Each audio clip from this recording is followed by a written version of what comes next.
আসসালামু আলাইকুম। প্রিয় বন্ধুরা, আমি যেখানে দাঁড়িয়ে আছি এটা পাকশি বিভাগীয় রেল অফিসের সামনে। তো আজকে আপনাদের পাকশি রেলওয়ে অফিস ঘুরে ঘুরে দেখাবো।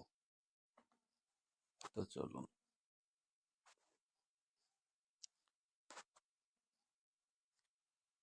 তো বন্ধুরা, কিছু কথা না বললেই নয়। প্রাচীন ইতিহাসে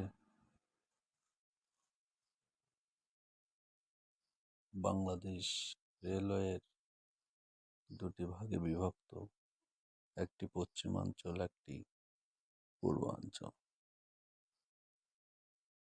এই পশ্চিমাঞ্চলে যে রেলওয়ে অফিস, প্রধান যে রেলওয়ে অফিস পাকশি।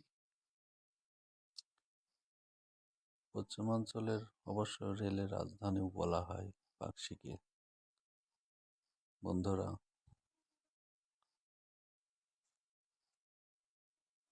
এই পাকশি একসময়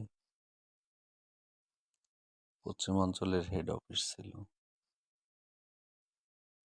তবে এটি এখন রাজশাহীতে নিয়ে গেছে।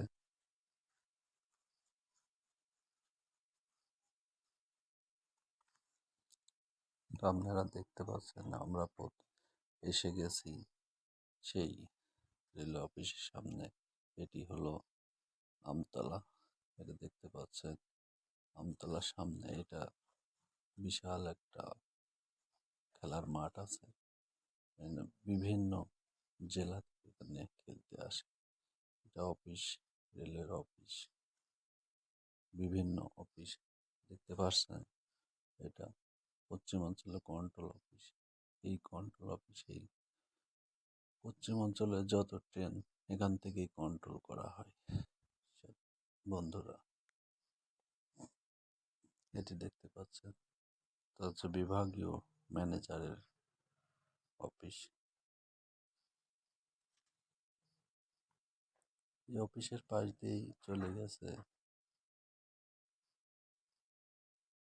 সর্দি পাকশি আরেকটি লাইন। এটা আণবিকের কাজে ব্যবহৃত হবে। তো বন্ধুরা,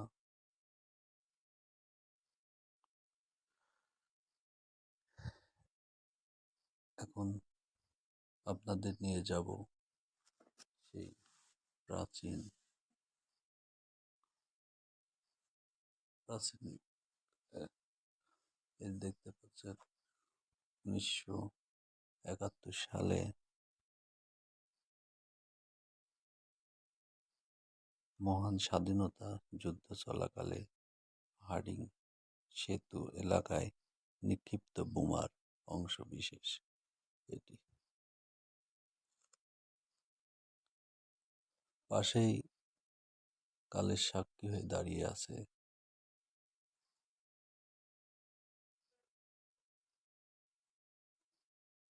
দেশের প্রথম ট্রেন, কয়লা চালিত ট্রেন। বন্ধুরা দেখতে পাচ্ছেন সেই কয়লা চালিত ট্রেন কালের সাক্ষী হয়ে দাঁড়িয়ে আছে।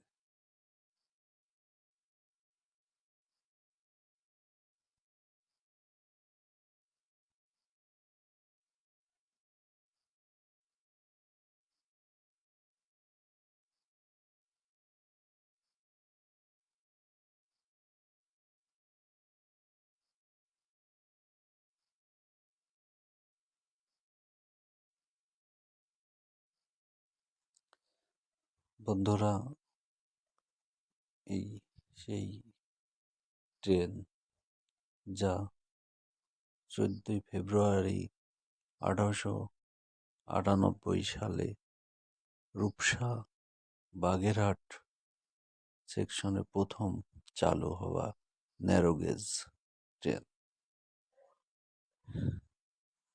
এটি এখনো কালের সাক্ষী হয়ে দাঁড়িয়ে আছে, দেখতে পাচ্ছেন।